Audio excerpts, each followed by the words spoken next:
ఆయన 2012లో వస్తారు. ఆయన వచ్చే ముందు దుష్టులందరినీ క్లీన్ చేస్తారు. జోషిమ్మాడే జరగని ఒక బూటకం, జేబులు కొట్టే పరమనీచ నాటకం. జోషిమ్మాడే జరగని ఒక బూటకం, జేబులు కొట్టే పరమనీచ నాటకం. విసిరింది సవాలును బైబిలు, వినరండి జ్యోతిష దాసులు. విసిరింది సవాలును బైబిలు, వినరండి జ్యోతిష పండితులు. జోషిమ్మాడే జరగని ఒక బూటకం, జేబులు కొట్టే పరమనీచ నాటకం.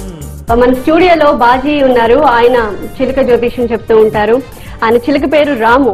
జగన్ రాజకీయాల గురించి, జగన్ కొత్త పార్టీ పెడతాడా లేదా, సొంత గూట్లోనే ఉంటారా లేదా అని దాని గురించి ఎంతమంది ఎన్ని ఊహాగానాలు చేసినా చిలుక ఎట్లాంటి జోస్యం చెప్తుందా అనేది మనం ఇప్పుడు చూద్దాం. ఒకటి కొత్త పార్టీ, సొంత గూడు. ఈ రెండిట్లో చిలుక దేన్ని చూస్ చేసుకుంటుంది, ఏమని జోస్యం చెప్తుంది అన్నది మీరు ఇప్పుడు మాకు చూపించాలి. రేపటి రూపును నీ చేతిలో చూపెడతానంటాడు, కాలచక్ర గమనాన్ని కదిలిస్తానంటాడు. రేపటి రూపును నీ చేతిలో చూపెడతానంటాడు, కాలచక్ర గమనాన్ని కదిలిస్తానంటాడు.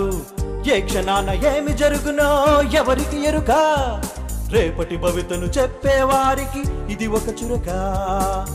ఏ క్షణాన ఏమి జరుగునో ఎవరికి ఎరుక, రేపటి భవితను చెప్పేవారికి ఇది ఒక చురక. కోనసీమ తుఫానుతో తుడిచివేసి చూడు, గుజరాతు భూకంపం దేశానికి చేటు. జ్యోతిష పండితులారా ఎక్కడున్నారు, ప్రళయాన్ని ముందెందుకు చెప్పకున్నారు. జోషం ఆలోచనే మానవ అజ్ఞానం, దేవుడు పట్టించు నిన్ను తిరుగుముఖం. విసిరింది సవాలును బైబిలు, వినరండి జ్యోతిష దాసులు. విసిరింది సవాలును బైబిలు, వినరండి జ్యోతిష పండితులు.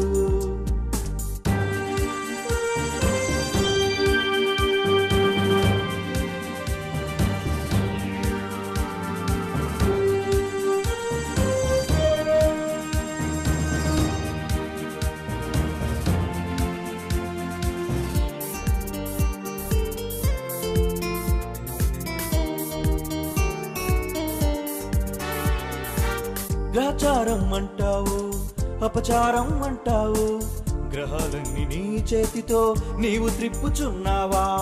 ఆ దేవుని చేతి పనినే తప్పు పట్టువాడవా? గ్రహాలన్నీ నీ మేలుకే తిరుగుతున్నాయనుకోవా? ఒకరోజు మంచిదని, ఒకరోజు చెడ్డదని, శాంతమైన బుర్రకు చింతలెన్నో పెడతావు. కాలాన్ని నడిపేది దేవుడని తెలుసుకో, జరగబోవు ప్రమాదాన్ని ఆపలేవు చూసుకో. వాస్తు విడిచి క్రీస్తు కొరకు ఈనాడే తెలుసుకో. నీ గుండె ఎప్పుడు ఆగునో నీకు తెలియదు, ఎదుటవాని సింహరాశి అంటాడు, మరునాడే ప్రమాదంలో కుక్కలా చస్తాడు. ఆ చుక్కల గుంపుకు పెట్టిన రాజులన్నీ వట్టి ఊహలే. జోషిమ్మాటే జరగని ఒక బూటకం, జేబులు కొట్టే పరమనీచ నాటకం. జోషిమ్మాటే జరగని ఒక బూటకం, జేబులు కొట్టే పరమనీచ నాటకం. విసిరింది సవాలును బైబిలు, వినరండి జ్యోతిష దాసులు. విసిరింది సవాలును బైబిలు, వినరండి జ్యోతిష పండితులు.